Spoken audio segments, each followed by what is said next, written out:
Селям алейкум, хайрлах шамлар, добрый вечер. В эфире телеканала АТР вы смотрите программу «Прайм». В студии для вас работаю я, Гульсум Халилова. Я рада поприветствовать гостя нашей студии Андрей Рева, министр социальной политики Украины в 2016-2019 годах. Приветствую вас, здравствуйте. Добрый вечер. Дорогие телезрители, вы также можете присоединяться к нашему эфиру на экраны ваших телевизоров. Режиссеры будут периодически выводить номер телефона. Можете звонить нам. Мы работаем в прямом эфире. +380 73 419 41 58. Звоните нам абсолютно бесплатно по Вайберу. Присоединяйтесь по скайпу atr.tv. Это наш адрес. Нам важен ваш голос. Андрей Алексеевич, я сегодня предлагаю вам провести такой широкоформатный эфир, обсудить, что было, что есть и что будет, если вы не возражаете. Конечно, нет. Давайте начнем с бюджета на 2021 год. Сегодня уже 3 декабря, и мы видим, что в этом году уже сроки принятия бюджета сорваны. Что происходит с основным финансовым документом, и не вернемся ли мы к той практике, когда бюджет на следующий год принимается в новогоднюю ночь? Вы знаете, в принципе, сроки принятия бюджета, наверное, это второстепенный вопрос по сравнению с его содержанием. В конце концов, как в том замечательном анекдоте, помните, говорит, нам же не шашечки, нам нужно ехать. Поэтому нас очень интересуют цифры, которые в этом бюджете прописаны. И общая тенденция, общая практика говорит о том, что денег никогда не хватает на все потребности. Потому что потребности у нас большие, а денег у нас, к сожалению, никогда недостаточно. Поэтому, когда денег не хватает на все потребности, нужно определять приоритеты. Опять же, хочу напомнить замечательный советский фильм. Имею желание купить автомобиль, но не имею возможности. Имею возможность купить козу, но не имею желания. Вот нужно все делать для того, чтобы наши возможности совпадали с нашими желаниями. Окей, если говорить о приоритетах, что на первом месте? Ну, вот я думаю, любой нормальный человек скажет, что важливі люди. Это самое главное. Безусловно. То есть, тем более об этом все время говорил господин президент. Для мене кожна людина важлива. І кожен з нас президент, і тому, да. Так от, якщо ми по таким людиноцентричним способом подивимося на цей бюджет, мы увидим, что, к сожалению, не человек является приоритетом господина президента. Ну, почему я так считаю? Потому что если мы говорим о приоритетах человеческого развития, вообще о том, что люди у нас в приоритете, то что сегодня людей волнует больше всего? Людей волнует эпидемия коронавируса. Соответственно, люди волнуются, потому что они хотят получить качественную медицинскую помощь. Значит, система медицины должна быть обеспечена финансово таким образом, каким мы обеспечивали армию в 2014, 2015, 2016, 2017, 2018, 2019 годах. Потому что, тогда была война, да, как основной вызов государству и обществу, нужно было в приоритетном плане финансировать оборону. Представьте себе на секундочку, что в 2014 году, когда вот русские напали, выходит президент Порошенко и говорит, ми тут подумали, армія, вона хай собі воює, да. То, що там солдатам не вистачає там озброєння, там не вистачає обладнання, гроші там вони 3000 гривень отримують, патронів не вистачає. Там, ми вирішили будувати дороги. Как это было с ковидным фондом? Что бы сказали люди о таком президенте? Мне бы сказали, извини, дорогой, ты, наверное, не от мира сего. Что происходит сейчас? Вот сейчас пандемия. У нас 240 медицинских работников погибло в этом году. Они не получают нормальную заработную плату. Они не имеют средств защиты. Семьи погибших, вдумайтесь, вот из 240 медицинских работников только 39 получили по 1,5 миллиона компенсацию в связи с гибелью своих родственников. Остальные ходят по инстанциям и доказывают, что их родные и близкие погибли вследствие эпидемии. То есть они должны ходить, доказывать. Вот представьте себе на секундочку ситуацию, если бы это было, скажем, с армией в 2014-2015 году, и если бы, вот, скажем, семьи погибших вот так вот вынуждены были ходить по инстанции. Далее, доплаты медикам 300%, о которых говорили еще в апреле месяце, начали перечислять деньги в конце сентября. 6 месяцев люди практически работали, не имея даже материальной компенсации за свою работу. Надо ли удивляться, что они массово уходят из медицинских учреждений, голосуют ногами? И когда вторая волна эпидемии поднимается, куда мы сейчас должны направить деньги в первую очередь? Любая адекватная власть. Конечно же, медицина. Посмотрите на бюджет. Запрос Министерства здравоохранения на 2021 год 296 миллиардов. Запрос. Степанов возмущен, и он не голосовал, кстати. Конечно. Сколько запланировано в бюджете для медицины? При бюджетном, еще раз говорю, запросе 296 миллиардов. 157. Мгм. Ну, комментарии нужны дальше. А с чем это связано? Идем дальше. Сейчас вот я объясню, с чем это связано. Я свою точку зрения изложу. Хорошо, ладно, медики для нас не в приоритете, понятно. В них все нормально и так далее. Берем образование. На 4 миллиарда Учителя. сократили. Бог с ним, с 4 миллиардами. Было 822 постановление, разработано еще нами. Там менялась система оплаты труда педагогов. Мы должны в течение нескольких лет были выйти на норму закона, которая предусматривает ставку учителя в 4 прожиточных минимума. И мы разработали поэтапный переход к 2023 году повышения этой зарплаты. Правительство Гончарука остановило это постановление на год. Сейчас правительство еще раз остановило на год, то есть практически его похоронило. Деньги, которые они дали на образование, посчитали, что лишние, почти 5 миллиардов оттуда забрали. То есть образование это тоже не пріоритет. Діти якось вони без держави будуть навчатися, до побачення. Ну хорошо, берем в армию. Практически та же цифра на армию идет у нас, как и в 2020 году. То есть увеличения нет. Солдаты, офицеры тоже не в приоритете. Кто же тогда в приоритете? Пенсионеры. Значит, в следующем году нужно индексировать пенсию на 11%, индексировать пенсию военным. Для этого нужно минимум 30 миллиардов дополнительно. Они между первым и вторым чтением списывают 8,5 миллиардов с пенсионного фонда. Но вот говорят, что на пенсии в следующем году будут тратить больше денег, так как минимальные пенсии по возрасту вырастут вместе с ростом прожиточного минимума, к которому выплаты привязаны. Конечно. Говорят, вот, к примеру, планируют поднять пенсии с декабря 2021 года до 1769 гривен. Это сейчас. Сейчас, с июля 2021 года до 1854 гривен, с 1 декабря 2021 года до 1934 гривен. Но это вы сказали повышение до прожиточного минимума, Да. который вырастет в следующем году чуть больше, чем на 100 гривен. А мы говорим об индексации пенсии в 1 марта. По формуле 50% роста зарплаты за прошлый год, 50% инфляции складываются, и это будет где-то порядка 11%. Нужно пересчитать пенсии из 11 миллионов 300 тысяч, это порядка 8 миллионов пенсионеров.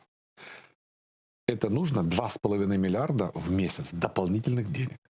Если это с 1 марта, это 10 месяцев, по 2,5, это 25 миллиардов нужно. Далее, нужно пересчитать пенсии военным, их у нас 500 000. Закончилось действие нашего постановления, это еще нужно где-то порядка 5 миллиардов гривен. 25 миллиардов гривен на общую, плюс 5 здесь, плюс вот эти все выплаты, которых вы сказали, их надо будет тоже профинансировать до 2 миллионов пенсионеров. С 1 июля они планируют еще доплатить по 400 гривен пенсионерам, которым 75 и старше. И если вы возьмете эту сумму и добавите сюда еще 19 миллиардов гривен, которых они не добрали в 2020 году, по состоянию на 1 декабря, у вас цифра получается колоссальная. За счет чего? И вы сокращаете финансирование пенсионного фонда на 8,5. Я задаю вопрос, ребята, у вас как с математикой? Как у вас это все сложится воедино? У вас же явно мы просматриваем абсолютно необеспеченные деньгами в расходы государственного бюджета. И при этом, когда мы задаем эти вопросы, нам говорят, грошей нема. Я говорю, замечательно. На людей, на медиков, на военных, на учителей, на пенсионеров нет. А на кого есть? И тут мы смотрим, 150 миллиардов на дороге. Вы понимаете, в чем дело? То есть Ковидного фонда. Сейчас уже не ковидный фонд. Они закладывают в бюджет финансирование дорожного строительства в сумме 150 миллиардов. То есть на всіх грошей нема, асфальтотерапия – это наше все. Теперь возвращаемся в то, с чего мы начали. То какие приоритеты в этом бюджете? Люди или дороги? Или все-таки дороги, которые будут строить, извините, у нас, вы помните, в свое время была фраза, говорит, у нас две проблемы. Дороги и дураки, да? А сейчас у нас проблема заключается в том, что дороги собираются строить люди, которые, я считаю, неадекватные. Ну, смотрите, говорят, что с 1 января минимальную зарплату будут поднимать с 5000 гривен до До 6, 6000 гривен. И с 1 декабря зарплату поднимут уже с следующего года с 6500 гривен до Нет, 6 до 6,5. получается. Это больше нынешней минималки на 30%. Давайте теперь посмотрим на цифры. Вот когда мы были в 2016 году в конце, мы приняли решение повысить минимальную зарплату в 2 раза. Угу. Было 1450, стало 3200. То есть получается, что в 2 раза, на 1000, более чем на 1600 гривен. И это в то время, в 17-й год. А сейчас они поднимают на 1000 плюс 500. И говорят, денег нет. Так извините меня.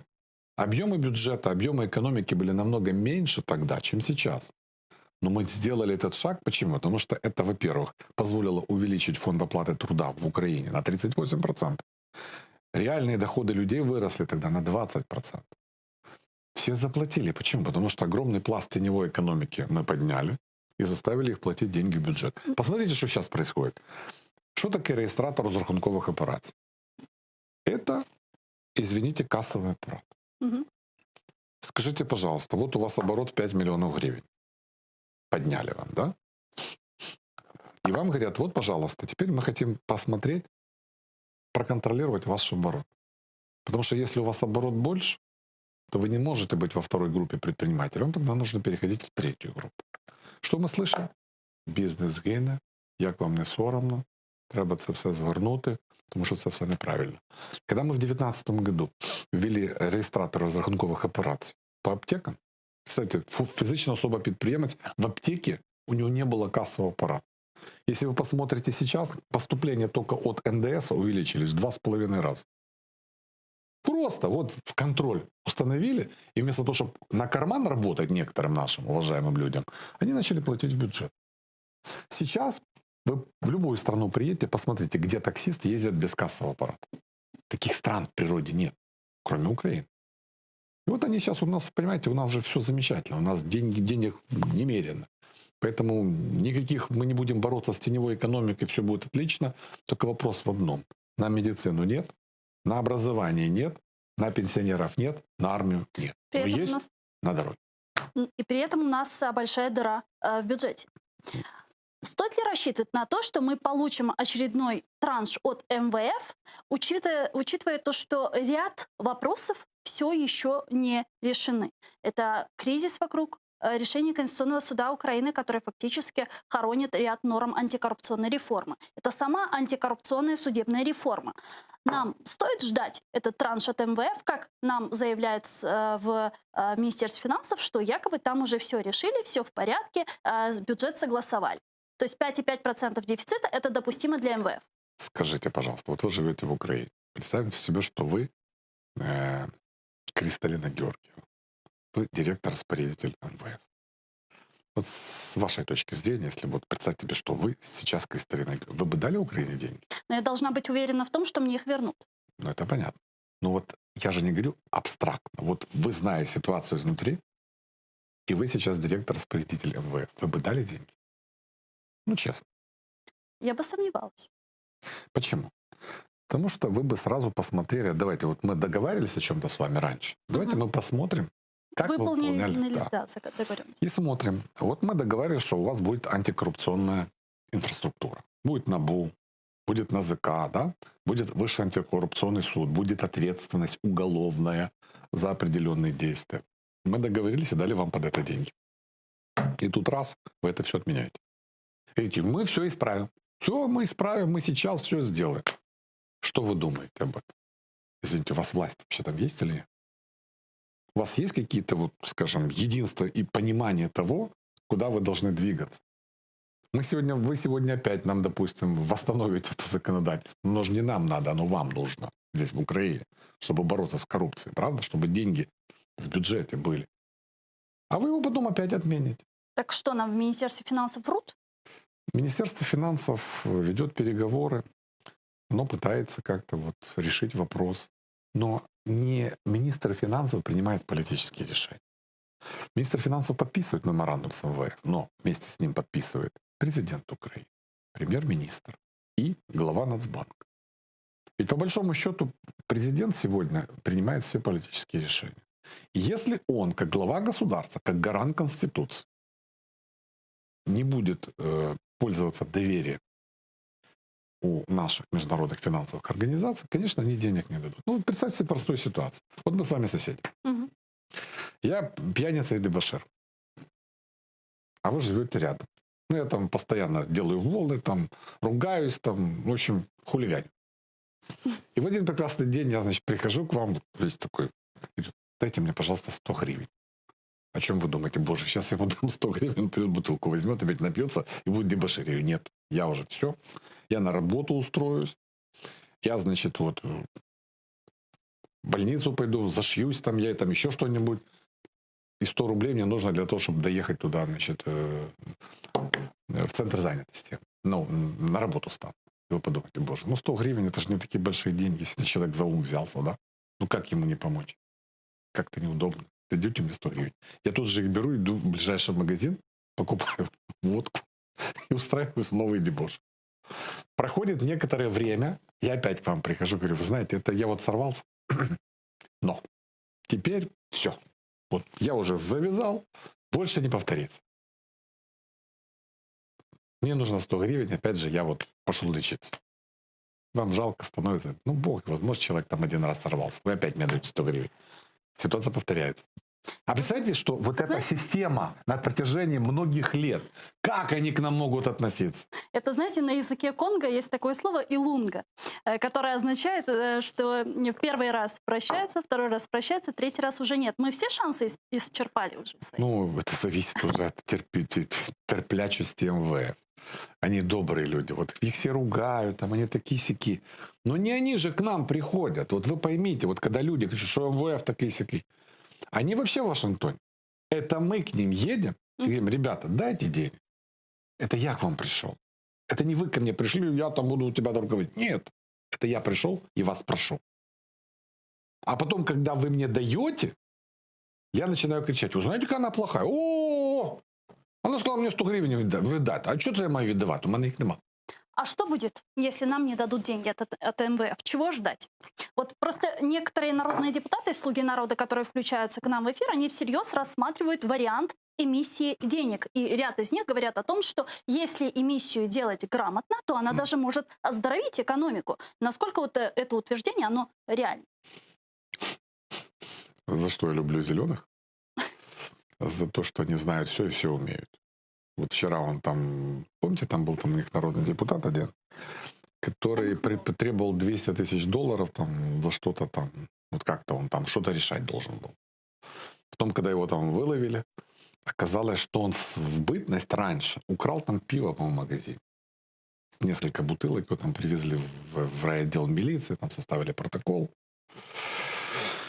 И вот он накануне того, как он требовал взятку, он проинспектовал райвідділ милиции, который его когда-то арестовывал за то, что он там пиво воровал. Можете себе представить моральное состояние полицейских, когда вот этот мелкий жулик, да, теперь уже народный депутат с мандатом. Это вы про Юрченко говорите. Я не говорю о фамилиях, я говорю о народном депутате, который вот это. Вот как они смотрят на то, что происходит. Боже, как? И вот он уже народный депутат, уже масштабы выросли, дайте мне 200 тысяч долларов. Понимаете, это люди, которые не имеют прошлого, и у которых нет видения будущего. Они живут сегодняшним днем. Вот мне урвать, а дальше трава не расти. Поэтому, когда вы от них требуете каких-то стратегических решений, они вам отвечают методом простых решений. Даже у них офис есть, офис простых решений. Знаете? Некоторые люди там известные возглавляют. Что там, денег нет? Напечатаем. Какие вопросы? Но ведь это уже было в нашей истории. В 92-93 году. Вот где-то приблизительно такая же была психология. Так инфляция была 10 000% в год. Я помню, я работал в школе. Угу. Нам Вы работали учителем истории, да? Да. В Виннице. И выдали отпускные деньги. Мне выдали 150 тысяч купонов. Это был 93 год. Я их обычно как? Вот мы, если у нас хоть какая-то копейка появлялась, которую нужно, чтобы она больше месяца пролежала, а отпуск это 2 месяца, мы их покупали доллары, а потом их меняли. Я не строил кабинет в школе, и я не успел это сделать. И помню, доллар прыгнул с 4000 купонов до 16. И мы деньги обесценили полностью. У нас ребенку было 2 года, и надо было дожить до сентября месяца. Моя жена пошла работать на рынок. Потому что по-другому выжить в условиях этих было невозможно. И вот эта молодежь, которая сегодня сидит там, в парламенте, она этого всего не видела и этого не знает. Она не понимает, о чем они говорят.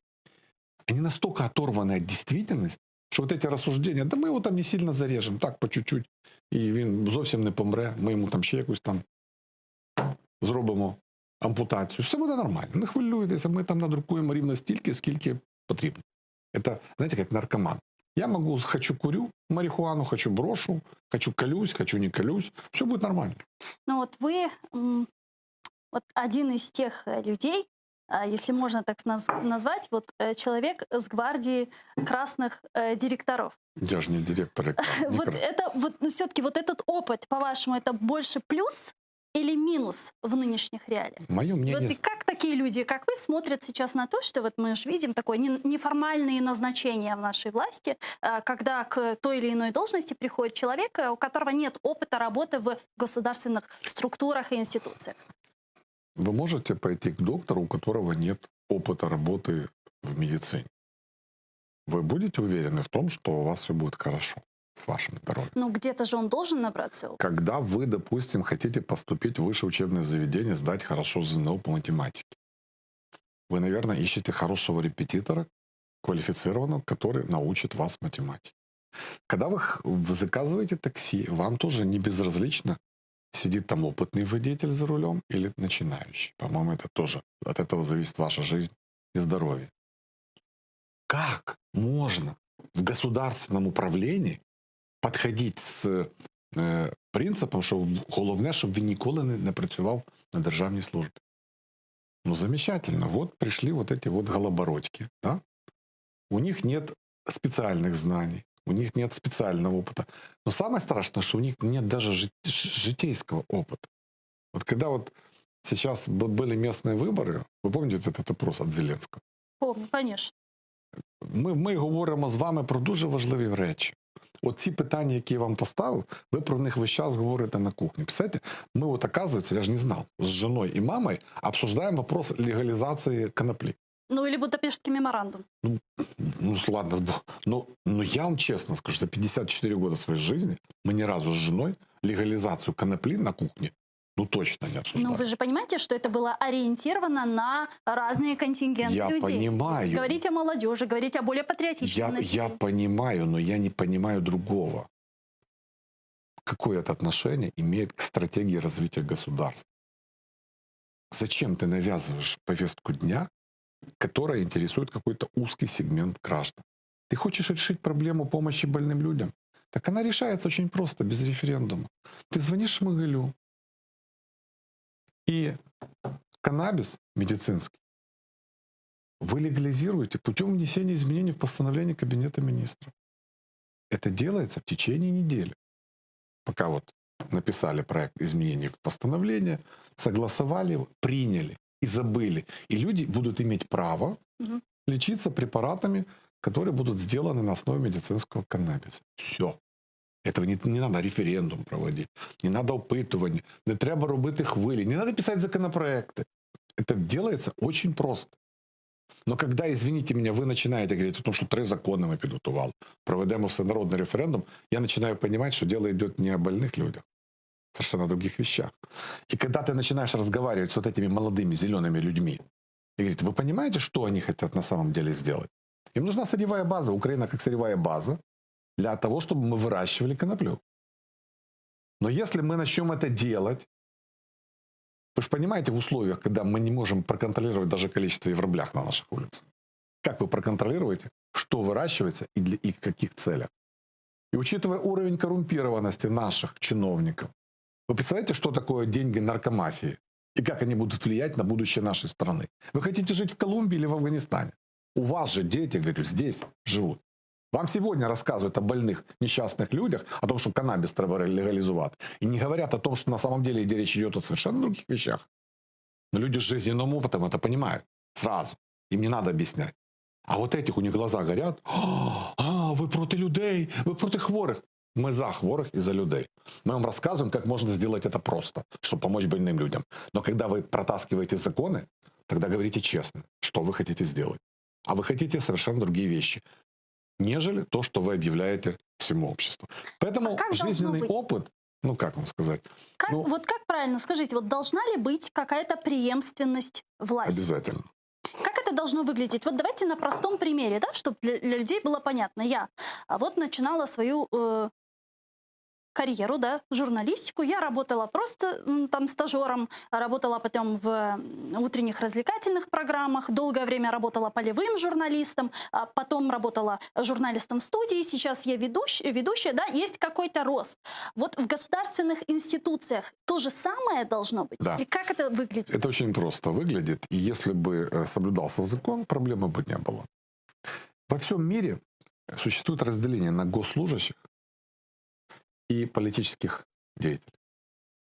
Вот когда меняется министр, не должно быть проблем. Потому что министр – это политическая фигура. Заменили Реву там, поставили другого. Не вопрос. При условии, что весь аппарат министерства остался работать. А после вас все почистили? Не просто почистили, А почему? а зачистили. Это при том, что... Потому что после вас нужна была какая-то такая сильная чистка? Ну, смотрите, первое. Приходит новое правительство к власти в 2019 году. Угу. Во главе с великим самокатчиком Гончаруком. Он приехал на самокате и уехал на самокате. У вас ни дня опыта работы на госслужбе нет. Вы вообще не понимаете, как этот механизм функционирует. С чего вы начинаете? Они начинают с его разрушения. Что делают? Объединяют два министерства. Министерство по вопросам внутренне перемещенных лиц временно оккупированных территорий и ветеранов войны. Это абсолютно разные категории граждан. Их объединили. Зачем это сделали? Вот вы их спросите, ребята, зачем вы это сделали? Они вам не объяснят. Никакой под этим объединением конструктивной идеи не было. Далее. Об'єднують Міністерство енергетики і Міністерство охорони навколишнього середовища. То есть Министерство экологии объединяется с Министерством энергетики. У них абсолютно разные задачи, абсолютно разные цели. Зачем вы это делаете? Ноль. Теперь что делать? Происходит дальше. Они ликвидируют аграрное министерство, готовясь к аграрной реформе. Они его ликвидировали. Функции передают Минэкономике. Ну что такое передача функций? Это полгода паралич вот этого учреждения. Дальше из Министерства соцполитики забирают вопросы оплаты труда, охороны праці и занятости. И передают тоже в Минэкономику. Пока не передавали, министр экономики, который это все нагреб, Милованов, его отправляют в отставку в марте месяце. Приходит Петрашка. Сейчас они все кричат, он ничего не робит, ничем не занимается. Но функции-то у него. Соответственно, он этими вопросами не занимается, Минсоцполитики этим не занимается, безработица растет. Кто за это отвечает? Никто. Дальше, когда они функционально разломали эту систему, дальше они начинают зачистку кадров. Я 3 года по крупицам собирал людей, которые могут работать в министерстве. То есть после вас уволили всех, даже директоров департамента? Нет, просто всех. И это же не только Министерство соцполитики. И на их место вот поприводили вот этих вот зеленых идиотов, извините за грубость, и мы ждем, что сейчас прилетит волшебник в голубом вертолете, и госаппарат заработает. Ну как он может заработать? Мы с вами говорили о ковидном фонде. Ну хорошо, ладно, 65 миллиардов составили. Ладно, 20 миллиардов отдали на дороги, но 16 отдали Министерству здравоохранения. Посмотрите, что они даже этих 16 миллиардов не использовали. Почему? Потому что нужно же провести тендер. Нужно провести закупки. Для этого нужно тоже как-то понимать, как это все происходит. Понимания нет. Деньги, даже те, которые выделены, не использованы по причине паралича органа государственного управления. Потому что бы ни рассказывал министр здравоохранения, Ляшко там вот этот вот, который все знает и все умеет, только людей пугает. Но, ребята, вам дали деньги, вы даже их не использовали. Вы не смогли провести ни одного тендера. Вы не профинансировали переоборудование больниц. Вы на кислород начали деньги перечислять в октябре месяце. В октябре. Понятно, что власть, она всегда критикуема. Вот как вы Это считаете... не власть. Это, вот понимаете, поменяли бы министра, но не трогали бы аппарат управления, госслужащий. Ну а что тогда сейчас? Ну как, вот представьте, пришел, вот была машина, она ехала. Пришел новый водитель, сказал, стоп, ну ехать это хорошо, сейчас я вот мотор разберу, потом я его, значит, соберу и поедем быстрее. Он когда мотор разобрал, ну разобрать большого ума не требуется. А когда начал собирать, у него лишние детали появились. И мотор не едет. И он говорит, это тут вся старовлада нам заважает. Ребята, вы развалили государственный аппарат управления, который после Януковича мы собирали по крупицам 5 лет. Я 3 года не вылазил из министерства для того, чтобы создать нормальную систему управления социальной сферой. Они ее развалили. Теперь сейчас им нужно создавать местные органы социальной защиты. Они понятия не имеют, как эта должна система работать в условиях децентрализации. У них видения нет. То что мы ожидаем? Мы видим, что машина это не едет. И беда именно в этом. А вам не предлагали встроиться в новую Упаси систему? Боже, нет. А если бы сейчас предлагали? Я бы не пошел. Ни в коем случае. А чтобы помочь? Сказать, как правильно, как нужно? Вы поймите. Вы же знаете, нет, а они нет. Вот послушайте меня. Вы понимаете, вот вы исходите из того, что люди хотят сделать хорошо и не знают как. Вот им должен кто-то подсказать, и они тут же все сделают хорошо. Они не сделают хорошо. Они не способны. Вся система власти, которую Зеленский отстроил, она фактически строится на том, что вот я начальник, ты дурак. Вы что думаете, вот этих вот деньги из ковидного фонда, это Шмыгалик туда перебросил на дороге? Ну вот сидит Шмыгаль, ну так, вот 66 миллиардов, так, на дороге мы их отдадим, 35. Это он принимал решение? Вот ваше мнение. Он мог такое себе позволить? Вот есть президент, который его туда назначил, по сути дела, да, он предложил, парламент проголосовал. И теперь он решил, вот я вот вместо того, чтобы там закупать лекарства, больницы ремонтировать, отдам-ка их на дороге. Вы же понимаете, что это не так. Потому что это команда сверху. Если бы даже Шмыгаль это сделал по собственной инициативе, и это было противоречило бы мнению господина Зеленского, тот бы сказал, вы что делаете? Так это нельзя, нужно деньги туда направлять. В таком случае, вот объясните мне, у нас ведь есть фундаментальная проблема, у нас война в стране. Я вот, возможно, это у вас и у меня фундаментальная я вот, возможно, проблема. вам сейчас задам глупый вопрос, вы можете списать на мою молодость и некую неопытность, но мне непонятно. Почему вот у нас так... Я вам скажу одно. Потому как человек задает вопрос, всегда можно судить о его жизненной позиции и его интеллекте. Вот когда я, извините, общаюсь с идиотами, такое тоже часто бывает. Мне достаточно вот услышать 2-3 вопроса, для того, чтобы понять, какой это человек. Вот не надо говорить о неопытности, молодости. Дело же не в возрасте. Дело же в том, что у человека в голове. Почему у нас так происходит в стране, что когда приходит новая власть, она начинает преследовать предыдущую власть? Предыдущая власть, в свою очередь, переходит в оппозицию и начинает критиковать нынешнюю власть. Почему так происходит, что сейчас в нашей стране, когда идет война, когда у нас есть пятая колонна, плюс ко всему прочему, не могут объединиться проевропейские силы, которые сегодня есть, консолидировать свои усилия, решить вопрос войны, и только потом уже разбираться и тратить свое время и свои силы на вот эти внутренние разборки? Почему так происходит? А кого вы считаете проевропейскими силами? Ну, давайте возьмем фракции в парламенте. Даже Европейская солидарность. Так. Я говорю о тех фракциях, которые четко декларируют свою приверженность к европейской интеграции. Я вас понимаю, да. Интеграции в НАТО. Европейская солидарность. Да. Пусть будет «Голос». Вот хорошо сказали, пусть будет «Голос» еще. Ряд «Слуг народа». Подождите, мы же о фракциях говорим. Нет? Вот объединились «Голос» и Европейская солидарность. В «Голосе» 15 депутатов. «Батькивщина».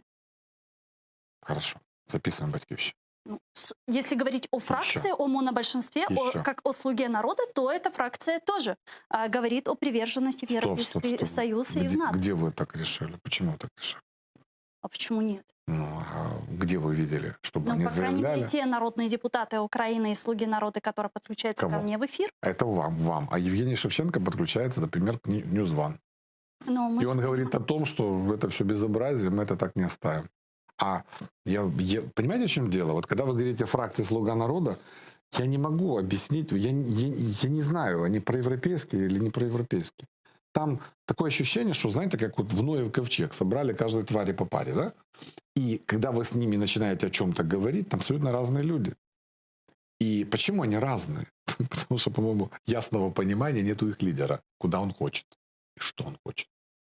Вы спросите господина Зеленского, он вообще за что? За белых, за красных, куда он? И вы услышите, вот как на Новый год, какая разница? Главное, чтобы улица была освещенная, чистая. Куда мы идем, неважно. Вы же понимаете, что бесплатные макароны, они и в тюрьме даются, в общем-то, правда? Добробут. Поэтому вот когда вы начинаете перечислять, у вас вот возникает проблема, а кого же причислить к проевропейским силам? Даже представьте себе, что «Голос» объединился с ЄСом. Хотя Кіра Рудик сказала, що найбільший їхній, значить, ворог – це Порошенко. Мгм. Потім вона сказала, що його неправильно поняли, ну, неважно. Тобто, от для них Порошенко – це ні. Тобто, вони об'єднуватися не збираються. Батьківщина, ви ж теж розумієте, у них теж своя позиция. Но если вы даже их объедините, вы все равно не получите большинства в Верховном Совете. А вот большинство, которое есть, 250 голосов, между прочим. Вы не можете сказать, что оно проевропейское. Так в чем проблема? Проблема, наверное, в том, кто их выбрал. А кто их выбрал? Народ. Вот. Поэтому, когда мы говорим о том, почему так происходит, надо задать вопрос себе, избирателям. Ребят, кто голосовал за них? Наверное, те, которые пришли на избирательные участки, отдали свой голос. Поэтому мы сегодня не можем обижаться ни на что. Мы имеем ту политическую ситуацию, которая создана в результате выборов. Давайте поговорим про стратегию нашей власти на пути деоккупации наших территорий. Сейчас, вы знаете, набирает обороты инициатива президента Зеленского о создании крымской платформы по деоккупации полуострова. Как вам? Ну, как вам сказать, вы же видели концерт на День независимости? Там тоже была какая-то платформа. Сивуха ездил какой-то платформой. Было весело, все плясали там, и прочее. Результат какой от этого всего был? Хорошее настроение, не больше. Ну, что значит под платформа деоккупации? Ну, что такое? Вот объясните мне, пожалуйста. Пока что институциональную модель, как она выглядеть будет, мы не знаем, об этом не говорят, но мы знаем, что в следующем году, в мае месяце, 19 числа, планируется проведение Крымского саммита, куда планируют пригласить, привлечь лидеров стран, которые поддерживают нашу территориальную целостность. Да. Ряд стран уже сказали о том, что они готовы принять участие в Крымской платформе. Так, хорошо. Это то, что мы знаем. Приняли они участие. Дальше. Дальше. Вот Все мне собрали. интересно ваше мнение. Вот, ну, собрались они. Заклеймили позором, в лучшем случае, оккупанта. Сказали, ай-яй-яй-яй-яй. Высказали не просто озабоченность, а глубокую озабоченность. Подписали декларацию, разъехались. Дальше. Они могут санкции разработать, санкционное давление? Ну, вот уже же есть крымские санкции. Что они еще Но мы могут же понимаем, сделать? что они неэффективны. Мы с вами понимаем. Они выполнили свою функцию. Вот мы осудили агрессора публично. Мы даже санкции ввели. Но Siemens поставляет туда оборудование. Мы можем Siemens наказать санкции. Мы можем остановить Северный поток-2. Мы можем другие вещи предпринять, которые действительно скажутся на оккупанте. США может остановить Северный поток-2? Но оно пытается. Американцы пытаются освободить. Но не потому, что Крым им очень важен. Потому что это конкуренция, и просто тут так совпало. Каждая страна, которая принимает участие в подобных вещах, она имеет какие-то свои интересы. Эти интересы могут совпадать с нашими на определенном этапе. Поэтому они, допустим, нас поддерживают. Если, извините, не совпадают, они могут делать вид, что да, мы вас поддержим, но при этом делать ничего не будем. Мы должны понимать главное.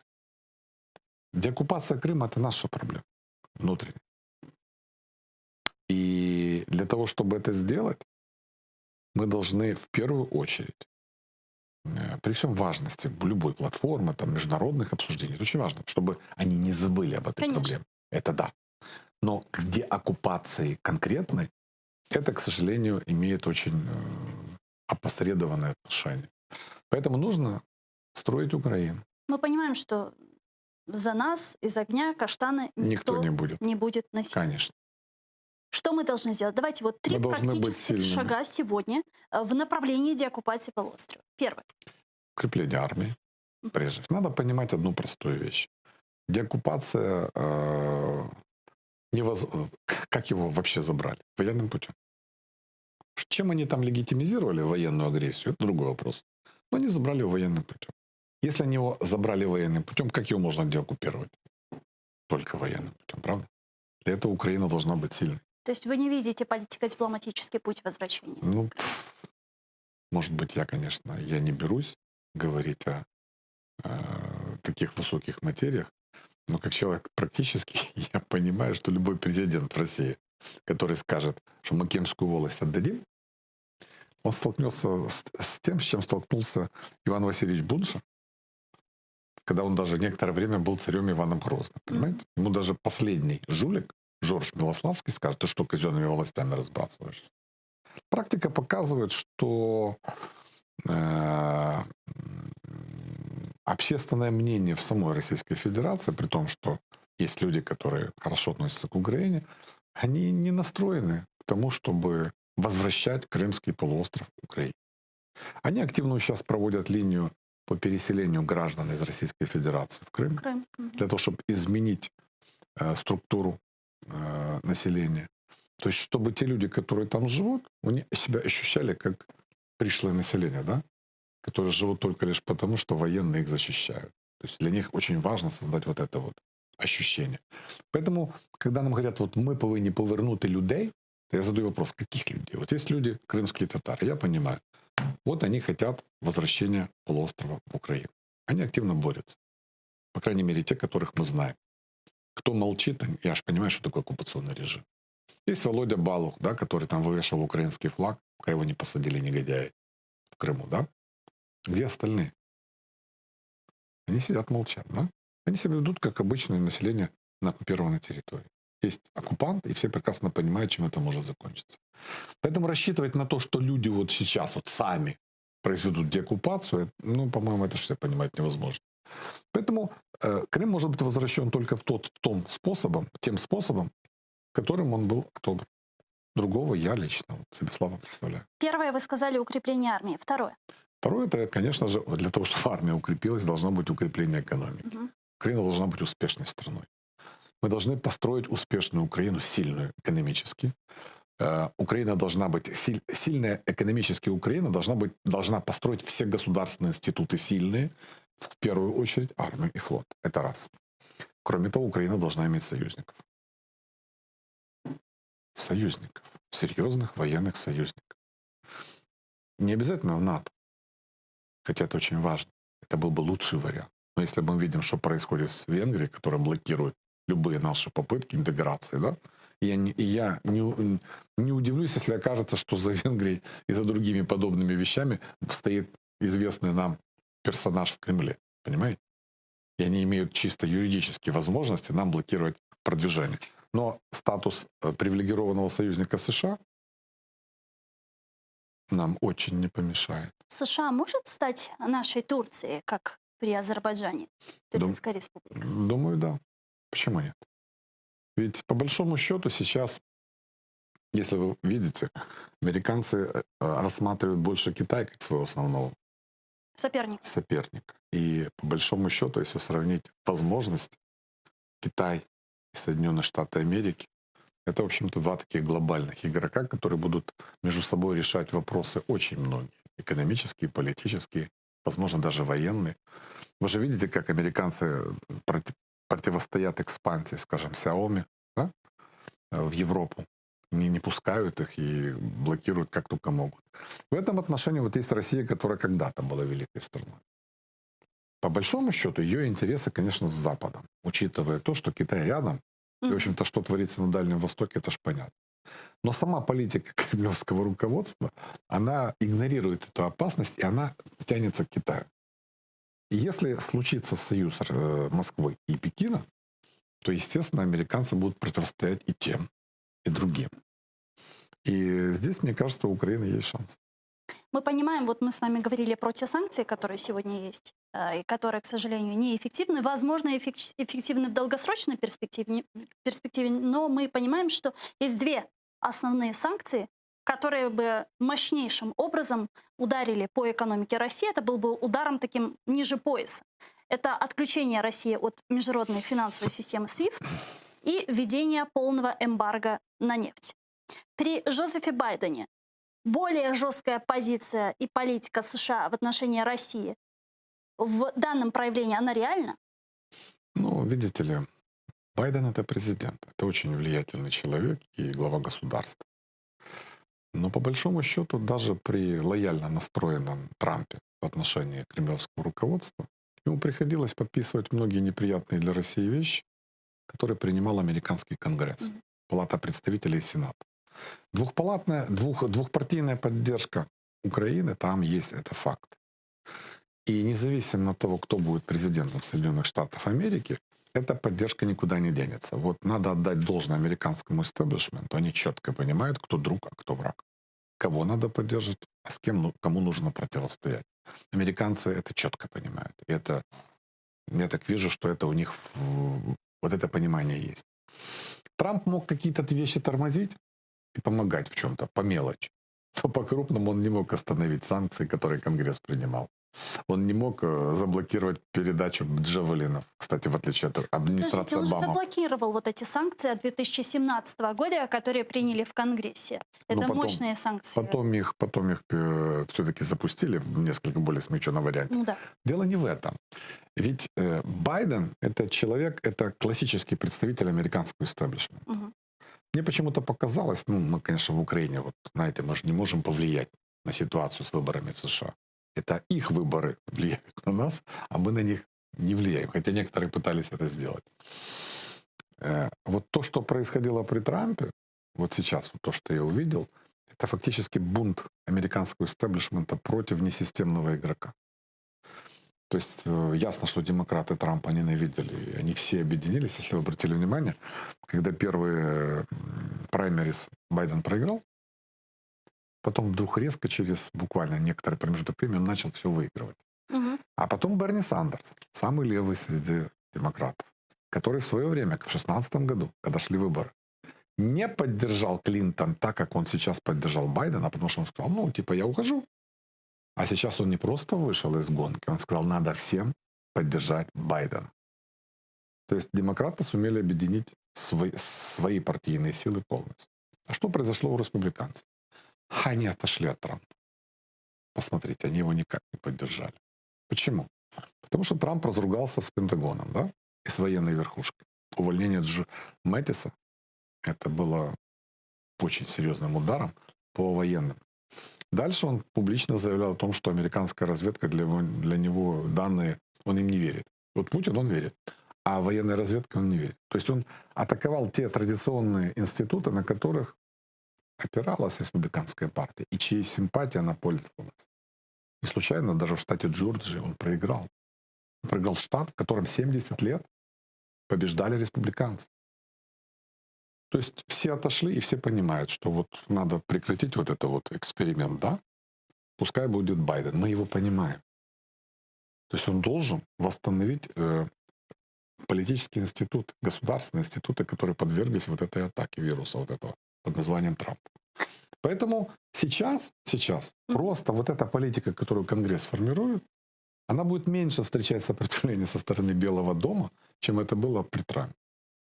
Вряд ли что-то Байден будет, мне так кажется, более жестко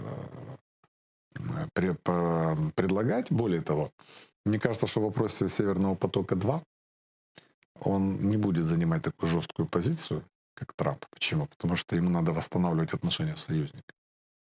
Вы же понимаете, что для Германии это вопрос очень важен. Им надо будет какие-то уступки делать. И я не исключаю, что в вопросе Северного потока-2 он может пойти навстречу, скажем, немцам, для того, чтобы снять напряжение. Я не исключаю будет такие видно варианты. сейчас, когда будут они принимать оборонный бюджет, там, как пишется Wall Street Journal, они должны предусмотреть новые санкции в отношении Северного потока-2. Если этого не будет, то, наверное, нужно будет делать какие-то выводы. Ну, во-первых, да. И, во-первых, все-таки в Сенате большинство республиканцев. Вряд ли Байден наложит вето. на принятые решения. Ну, посмотрим, поживем, увидим. Вот что я вас хотела еще спросить. В истории есть ряд примеров, когда события кардинально меняли судьбу страны. И эти страны становились поистине значимыми в мировой истории. Вот если даже говорить об великом акте казни Людовика XVI во Франции, когда Франция, там, Бурбонов, Франция трех мушкетеров, она уже не была Францией Марсельезы, гильотины, Францией, в конце концов, Наполеона.